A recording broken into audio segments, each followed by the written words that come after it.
चलो, good morning, good evening, good afternoon. मित्रों, हूँ छू doctor Nimish Patel, SCW high school Deesa. मित्रों, આપણે 2 દિવસની રજા બાદ ફરીથી એક લેક્ચર લઈ લઈએ છીએ। મિત્રો, આમ તો સોમવારે આપણે લેક્ચર મૂકતા નથી, પણ રવિવારની રજા પડી હોવાથી આજે આપણે એક લેક્ચર મોકલી દઈએ છીએ। મિત્રો, આ યાદ રાખજો, આપણે લાસ્ટ લેક્ચરમાં સાર્થક અંકો ભણ્યા। सार्थक अंक केवी रीते नक्की कराय, सार्थक अंकना सरवाळा बादबाकी केवी रीते थाय, सार्थक अंकना गुणाकार भागाकार केवी रीते थाय, आ बधा कॉन्सेप्ट आपणे कम्प्लीट क्लियर कर्या। हवे मित्रों, आपणे एनी प्रेक्टिस करीए।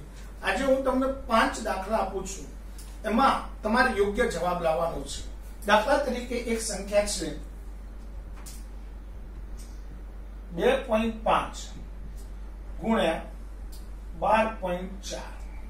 चलो, एक आनो जवाब लावવાનો છે 3.415 वत्ता 4.28। तीजो 6.25 माइनस 3.944। चौथो 12.5 गुण्या 10.5 10.54। चलो, पांचमो 32.45 भाग्या 1.5। चलो मित्रों, हवे आनु सादुरूप आपी योग्य सिग्निफिकंट आंकमा नंबर जवाब लावो, आंसर लावो। चलो मित्रों, आनो आंसर लावવો હોય तो આપણે પહેલો નિયમ એક જ છે કે પહેલા તો ગુણાકાર કરી નાખો બંનેનો। ચલો, 25 એકાનો ઘડિયો મને આવડે છે, હું ડાયરેક્ટ ગુણાકાર કરું। 25 ચોક 100 ની 0 વધી 10, 25 દુ 50 ને 10 60 ની 0 વધી 6, 25 એકા 25, 25 ને 6 31।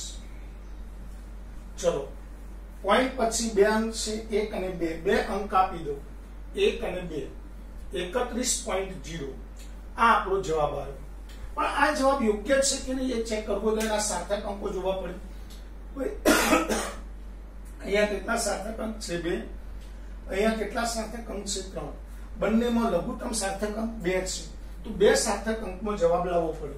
2 સાર્થક અંકમાં જવાબ લાવો तो अहींया पॉइंट पछी 0 लखवानो मतलब रहतो नथी। जो 0 रखूं तो 4 सार्थक अंको, आ 0 काढ्यो 3 થઈ જાય, आ 0 काढ्यो 3 तो पॉइंट निकली जाए। तो 31 जवाब लावो 2 सार्थक अंकमां, तो जवाब आव्यो 31। सेम आ जुओ मित्रों, आनो जवाब लाईए आपणे 3.415 वत्ता 4.28। तो पहलो तो सरवाळो करी दઈએ। 3.415 वत्ता 4.28, 5 9 6 4 ने 3 7 7.695। હવે આપણો નિયમ છે મિત્રો કે પોઈન્ટ પછી ઓછા સાર્થક અંક હોય એટલા સાર્થક અંકમાં જવાબ લાવવો પડે। અહીંયા પોઈન્ટ પછી 3 અંક છે, અહીંયા પોઈન્ટ પછી 2 અંક છે, તો ઓછા સાર્થક અંક કેટલા થયા 2, તો પોઈન્ટ પછી 2 સાર્થક અંકમાં જવાબ લાવવો પડે। એટલે 5 दूर करवा पड़े। 5 दूर करो એટલે આગળના અંક એક જ છે, બેકી જોવું પડે। એક જ છે તો આગળના અંકમાં એક ઉમેરવો પડે। 9 ની 1 10, 10 ની 0 વધી 1 6 ની 1 7, તો અહીંયા 70 જવાબ આવી જાય 7.70। મિત્રો, આ જો બાદ બાકી, તો બાદ બાકી સેમ એ જ નિયમથી પહેલા બાદ બાકી કરી નાખો। 6.25 માઈનસ 3.944। चलो, अहिया 0 मूकी दईए, 10 को लईए 5 10 सॉरी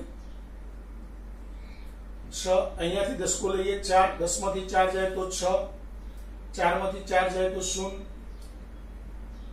अहिया थी 10 को लईए 5, 12 मांथी 9 जाए तो 3, 5 मांथी 3 जाए तो 2, 2.306। હવે મિત્રો આપણે અહીંયા પોઈન્ટ પછી કેટલા સાર્થક અંક છે કે 1, અહીંયા સોરી અહીંયા પોઈન્ટ પછી સાર્થક અંક 2, અહીંયા પોઈન્ટ પછી સાર્થક અંક 3, तो ओछा सार्थक अंक કેટલા છે તો 2 તો 2 સાર્થક અંકમાં જવાબ લાવવો પડે તો 2 સાર્થક અંકમાં જવાબ લાવવો તો આગળની સંખ્યા 5 કરતા વધારે છે 5 કરતા વધારે છે તો આગળ એક ઉમેરવો પડે એટલે 2.31 આપણો જવાબ ચલો એના પછી ગુણાકારનો બીજો એક દાખલો છે જુઓ 12.54 12.5 ગુણ્યા 10.54 નો ગુણાકાર કરીએ પહેલા 1054 ગુણ્યા 125 દશકની 2 શૂન્ય 1054 દશકની શૂન્ય 4 દુ 8 5 દુ 10 ની શૂન્ય વધી 1 1 2 का 2 5 ચોક 20 ની શૂન્ય વધી 2 5 5 25 ની 2 27 નો સાંકળો વધી 2 2 5 1 5 શૂન્ય 15 વધી 1 4 2 6 ને 7 5 ને 5 10 ને 11 નો એકડો વધી 1 2 ને 3 અને 1 ચલો કેટલા પોઈન્ટ કાપવાના ભાઈ તો પોઈન્ટ પછી 1 અને 2 3 અંક છે 1 2 અને 3 3 અંક કાપી નાખો 131.75 હવે આપણે સાર્થક અંકો અહીંયા કેટલા છે 3 અહીંયા કેટલા છે 4 તો આપણે 3 સાર્થક અંકમાં જવાબ લાવવો પડે 3 સાર્થક અંકમાં જવાબ લાવવો હોય તો અત્યારે 5 સાર્થક એટલે 75 દૂર કરવા પડે એટલે સાંકળો દૂર કરો તો આગળના અંકમાં એક ઉમેરવું પડે તો આગળના એક અંકમાં એક ઉમેરો એટલે 132 તો આપણો જવાબ આવ્યો 132 ચલો એ જ રીતે સેમ આ ભાગાકાર કરવાનો છે તો પહેલા ભાગાકાર કરી દો સિમ્પલ પહેલા એક પોઈન્ટ નીચે પોઈન્ટ નીકળી જાય 324.5 ભાગ્યા 15 15 દુ 30 2 વધ્યા 0 4 15 એકા 15 9 વધ્યા 0 પોઈન્ટ ઉપર મૂકી દો 5 15 6 90 5 વધ્યા 15 તરી 45 21.63 ચલો અહીંયા કેટલા સાર્થક અંક છે 4 અહીંયા 2 તો આપણે 2 સાર્થક અંકમાં જવાબ લાવવો પડે એટલે આ 63 કાઢવા પડે 6 ના આગળ કેટલા છે 1 એટલે 5 કે 5 થી વધારો તો આગળ એક ઉમેર દો એટલે 22 તો આપણો જવાબ આવ્યો 22 તો આ રીતે આપણે સરવાળા બાદબાકી ગુણાકાર ભાગાકાર વગેરે રીતે સાર્થક અંકમાં વિવિધ જવાબ લાવી શકીએ છીએ તો મિત્રો આટલી વાર્તા આપણા મગજમાં હવે કમ્પ્લીટ બેસી જવી જોઈએ હવે મિત્રો આપણે જુદા જુદા એકમો ભણવાના છે અને એકમોનું રૂપાંતરણ ભણવાનું છે મિત્રો ઘણા બધા એકમો એવા છે કે જેને પૂર્વક કરવા લગાવવાથી નાના મોટા કરી શકાતા નથી એના સ્પેશિયલ એકમો છે દાખલા તરીકે લંબાઈ છે તો લંબાઈ જુદા જુદા એકમોમાં મપાય છે આપણે આમ તો એ બધા એકમોનો ઉપયોગ વધુ થતો નથી પણ આપણે હવે સાયન્સ ભણતા હોય તો આ બધા એકમો વિશે પરફેક્ટ નોલેજ હોવું જરૂરી છે કયા કયા એકમો તો લંબાઈ માટેના જુદા જુદા એકમો પહેલા ક્લિયર કરી લઈએ લંબાઈ માટેના જુદા જુદા એકમો પરફેક્ટ મિત્રો અહીંયા ધ્યાન આપજો લંબાઈના જુદા જુદા એકમો મિત્રો આ વસ્તુની તમને ડીપીપી મળવાની નથી એટલે ડીપીપી નથી મળવાની એટલે તમારે બોર્ડમાંથી લખી દેવું પડશે સ્ક્રીનશોટ પાડી દેવાનો સ્ક્રીનશોટ પાડવા માટે હું તમને સમય આપીશ એટલે એ સમયમાં તમારે સ્ક્રીનશોટ પાડી દેવાનો છે કારણ કે આની ડીપીપી સ્પેશિયલ બનાવવાની જરૂર નથી એકદમ સિમ્પલ બાબત છે બરાબર એટલે તમારે ડીપીપી જાતે લખવાની છે એટલે ડાયરેક્ટ બોર્ડ ઉપરથી જ લખી દેવાની એનો સ્ક્રીનશોટ પાડી અને પછી તમારે લખી લેવાનું છે તો મિત્રો જુઓ પહેલા લંબાઈના જુદા જુદા એકમો લંબાઈનો એકમ સેન્ટીમીટર મીટર પેરાસ इंच फूट यार्ड वगैरे एकमो लंबाईना छे। હવે મિત્રો કદાચ સેન્ટીમીટર અને ઇંચનું નોલેજ તમારી પાસે છે પણ ઇંચ ફૂટ અને યાર્ડનું નોલેજ નથી તો આપણે પહેલા એ ક્લિયર કરી લઈએ સંબંધ શું છે તો 1 ઇંચ બરાબર 2.54 સેન્ટીમીટર થાય 1 ઇંચ બરાબર કેટલા થાય 2.54 સેન્ટીમીટર એ જ રીતે 1 ફૂટ बराबर 12 इंच था 1 फूट बराबर 12 इंच एज रीते 1 यार्ड बराबर 3 फूट था। હવે આ ફૂટ અહીંયા મૂકી દઈએ ફૂટ બરાબર કેટલા इंच 12 इंच तो 3 गुण्या 12 એટલે 36 ઇંચ। તો 1 યાર્ડ બરાબર 36 ઇંચ। તો જો ઇંચ અને સેન્ટીમીટર વચ્ચેનો સંબંધ, ફૂટ અને ઇંચ વચ્ચેનો સંબંધ, યાર્ડ અને ફૂટ વચ્ચેનો સંબંધ આટલું કમ્પ્લીટ થઈ જાય। હવે મીટર, તો આપણને ખબર છે 1 મીટર બરાબર 100 સેન્ટીમીટર। ચલો 1 કિલોમીટર બરાબર 1000 મીટર। તો આટલા કોન્સેપ્ટ આપણા મગજમાં કમ્પ્લીટ બેસી જાય। હવે મિત્રો અહીંયા ધ્યાન આપજો, આનો ઉપયોગ કરી જુદા જુદા એકમોમાં કન્વર્ઝન પૂછાય। દાખલા તરીકે હું તમને કહું કે 4.5 ઇંચ બરાબર ખાલી જગ્યા સેન્ટીમીટર। ચલો ભાઈ 4.5 ઇંચના સેન્ટીમીટરમાં કન્વર્ટ કરવું છે તો આપણે શું લખીશું? તો 1 ઇંચ બરાબર 2.54 સેન્ટીમીટર। તો 4.5 ઇંચ બરાબર કેટલા? તો 4.5 ગુણ્યા 2.54 ભાગ્યા 1। ચલો ભાઈ ગુણાકાર કરી દઈએ। પહેલા 254 ગુણ્યા 45, દશક ની શૂન્ય, ચોક ચોક 16 નો સગડો વધી 1, 5 ચોક 20 ને 21 નો એકડો વધી 2, 4 2 8 ને 2 10 વધી 2, 5 5 25 ને 2 27, 7 વધી 2, 5 2 10 ને 2 12, 6 7 ને 6 3 નો તગડો વધી 1, 2 ને 3 ને 4, 1 અને 1। ચલો 1 2 3 પોઈન્ટ કાપવાના, 1 2 3 પોઈન્ટ કાપી 11.43 આપણો જવાબ આવે। તો 4.5 ઇંચ બરાબર કેટલા સેન્ટીમીટર? તો કે 11.43 સેન્ટીમીટર। હવે આવું આવું કે 3 યાર્ડ બરાબર ખાલી જગ્યા સેન્ટીમીટર। હવે યાર્ડને તમારે પહેલા શેમાં કન્વર્ટ કરવા પડશે? ઇંચમાં। તો આપણને ખબર હતી 1 યાર્ડ એટલે કેટલા ઇંચ? 36 ઇંચ। તો ડાયરેક્ટ પદ મૂકીએ, 1 યાર્ડ બરાબર 36 ઇંચ। તો 3 યાર્ડ બરાબર કેટલા? 3 ગુણ્યા 36 ભાગ્યા 1, 36 તરી 108। ચલો ઇંચ આવી ગયા। હવે 1 ઇંચ એટલે કેટલા સેન્ટીમીટર? તો કે 2.54। 1 ઇંચ બરાબર 2.54 સેન્ટીમીટર। તો 108 ઇંચ બરાબર કેટલા?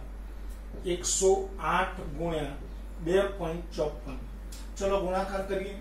108 ગુણ્યા 254, દશક ની 2 શૂન્ય, 8 દુ 16, 2 એકા 2, દશક ની શૂન્ય, 8 પંચા 40 ની શૂન્ય વધી 4, 4 5 એકા 5, 8 ચોક 32, 4 એકા 4, 2 3 6 4 10 ને 4 14 નો ચોગડો વધી 1, 5 ને 2 7 2। ચલો કેટલા પોઈન્ટ કાપવાના? 2 point, 274.32 centimetre. તો આ રીતે તમે જુદા જુદા એકમોનું જુદા જુદા એકમોમાં કન્વર્ઝન તમારા મગજમાં કમ્પ્લીટ સેટ થઈ જાય। મિત્રો એના માટે બીજું કંઈ જ નહીં, તમને શું આવડવું જોઈએ? તો એક સિમ્પલ વાર્તા છે કે તમને શું આવડવું જોઈએ? તો તમને શું આવડવું જોઈએ? આ સંબંધો કડકડાટ આવડવા જોઈએ। તો ફરીથી એકવાર આટલાનો સ્ક્રીનશોટ પાડી દો। 1 ઇંચ બરાબર 2.54 સેન્ટીમીટર, 1 ફૂટ બરાબર 12 ઇંચ, 1 યાર્ડ બરાબર 3 ફૂટ। આ રીતે હવે કે સાહેબ આના દાખલા નાની નાની દાખલીઓ અલગ અલગ ટાઈપમાં પૂછાઈ શકે। દાખલા તરીકે હું કહું કે ભાઈ એક લંબઘન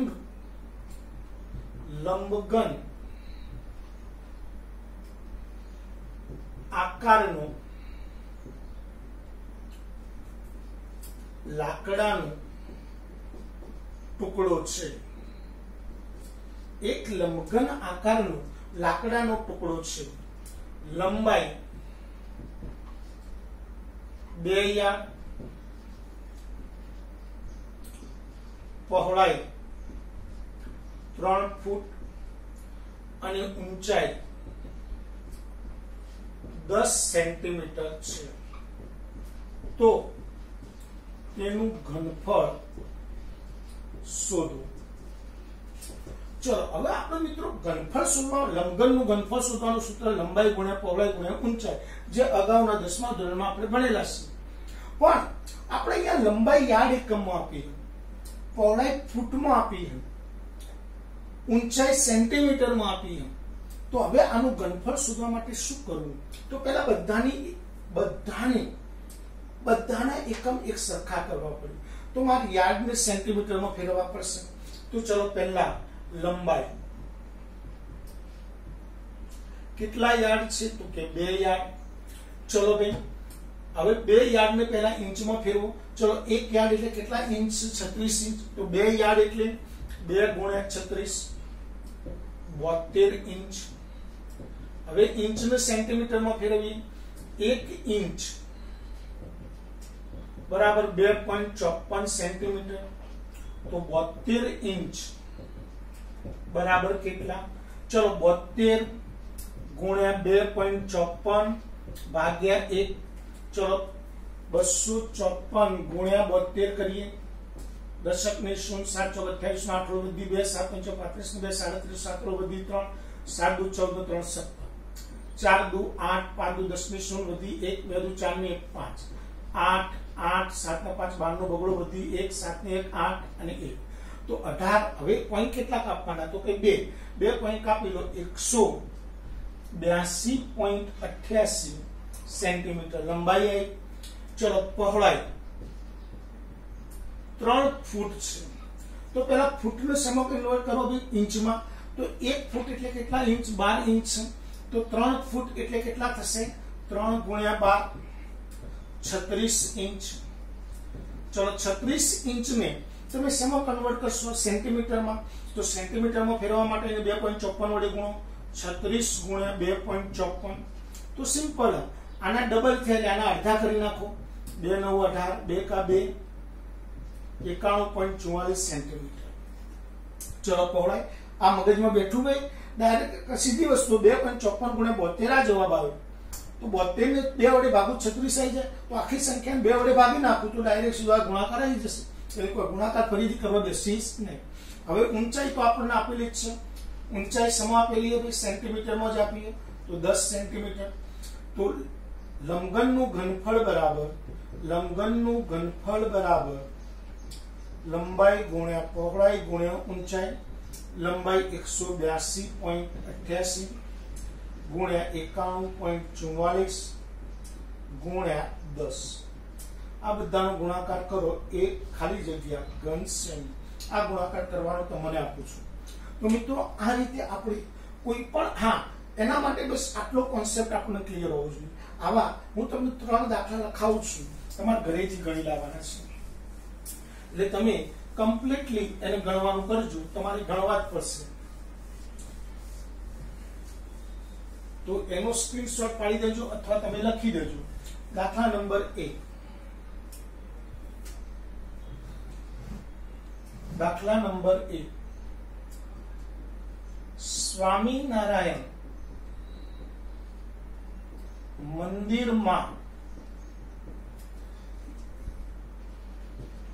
एक लाडू बनाववामां આવ્યો છે, જેની ત્રિજ્યા 3 फूट છે। तो તેનું ઘનફળ ખાલી જગ્યા ઘન સેમી થાય। મિત્રો હવે આપણને આ ખાસ યાદ રાખવાનું કે ત્રિજ્યા આપણને 3 ફૂટ આપી છે। તો એ ત્રિજ્યાને પહેલા સમો કન્વર્ટ કરવાની સેન્ટીમીટરમાં। ત્રિજ્યા સેન્ટીમીટરમાં કન્વર્ટ થઈ ગઈ પછી આપણે ઘનફળનું સૂત્ર, તો આ ગોળાના ઘનફળનું સૂત્ર 4/3 પાઈ r ઘન। तो 4/3 પાઈ 22 અને r જે સેન્ટીમીટર માં ફેરવ્યા એ। તો इजीली તમે જવાબ લાવી શકશો। પણ ત્રિજ્યા તમારે પહેલા સમો કન્વર્ટ કરવાની છે સેન્ટીમીટર માં। ચલો એક બીજો દાખલો છે। એક શંકુની ત્રિજ્યા 2 यार्ड અને ઊંચાઈ 4 ફૂટ છે।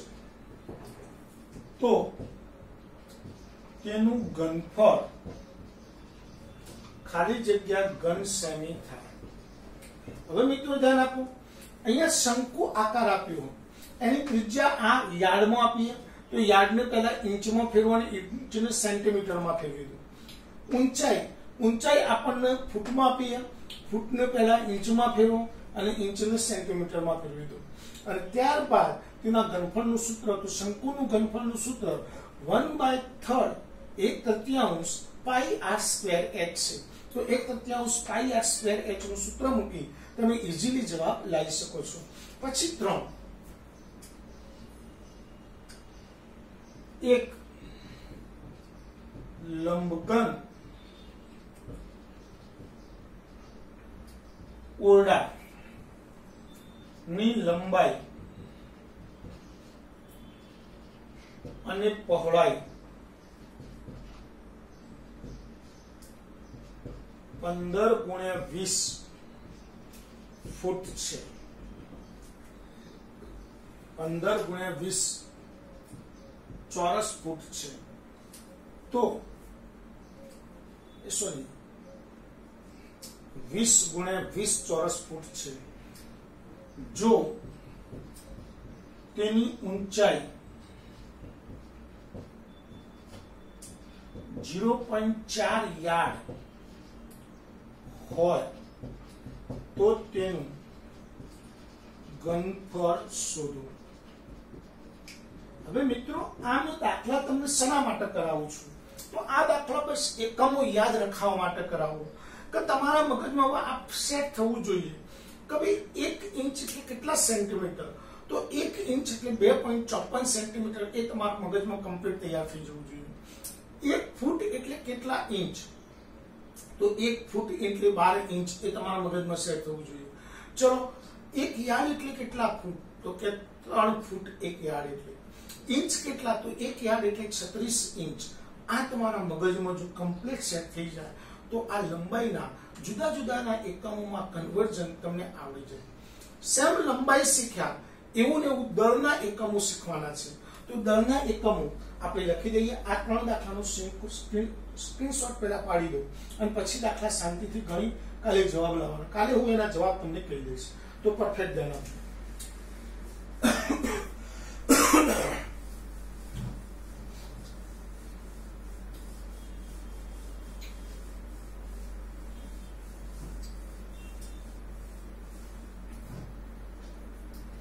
મિત્રો લંબાઈ જીવન જેવા છે દળ, દળના વિવિધ એકમો.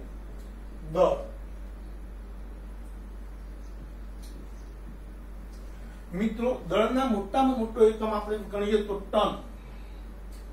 1 ટન બરાબર કેટલા, તો કે 1000 કિલોગ્રામ. 1 ક્વિન્ટલ બરાબર કેટલા, તો કે 100 કિલોગ્રામ. ચલો 1 ટન બરાબર ક્વિન્ટલ નો સંબંધ લાવવો હોય તો 10 ક્વિન્ટલ. 1 કિલોગ્રામ બરાબર 1000 ગ્રામ. 1 ગ્રામ બરાબર 1000 મિલીગ્રામ. 1 AMU 1.67 × 10⁻²4 ગ્રામ. તો મિત્રો બસ આટલા એકમો તમને કમ્પ્લીટ આવડવા જોઈએ. 1 ટન એટલે 1000 કિલોગ્રામ. 1 ક્વિન્ટલ બરાબર 100 કિલોગ્રામ. 1 ટન બરાબર 10 ક્વિન્ટલ. 1 કિલોગ્રામ બરાબર 1000 ગ્રામ. 1 ગ્રામ બરાબર 100 મિલીગ્રામ. 1 AMU બરાબર 1.67 × 10⁻²4 ગ્રામ. તો આ દળના વિવિધ એકમો આપણા મગજમાં જો કમ્પ્લીટલી સેટ થઈ જાય, આ એકમો કમ્પ્લીટ તૈયાર કરી દેવાના છે. તો કાલે દળના હું દાખલાઓ જુદા જુદા તમને ગણાવીશ. તો મિત્રો આટલા સુધીનું કામ તમે કમ્પ્લીટ કરી દેજો. આની ડીપીપી હું મોકલવાનું નથી, તમારે કમ્પ્લીટ બોર્ડમાંથી જોઈને ડીપીપી લખવાની છે. ઓકે, દળના દાખલા કાલે ગણીશું અને દબાણના એકમો કાલે પાછા ગણીશું. તો કાલે દળ અને દબાણ પૂરું થાય પછી પરમાણુવીય દળ, પછી મોલ. આ રીતે આપણે આખું ચેપ્ટર મિત્રો બેઝિક કોન્સેપ્ટ વાળું છે. કેમિસ્ટ્રીના બધા જ બેઝિક કોન્સેપ્ટ આમાં આવે છે, એટલે તમને આ જો કમ્પ્લીટ થઈ જાય તો પાછળ કોઈ પ્રકારની તકલીફ પડતી નથી. તો બસ આપણે આટલા સુધી રાખીશું. જય હિન્દ, જય ભારત.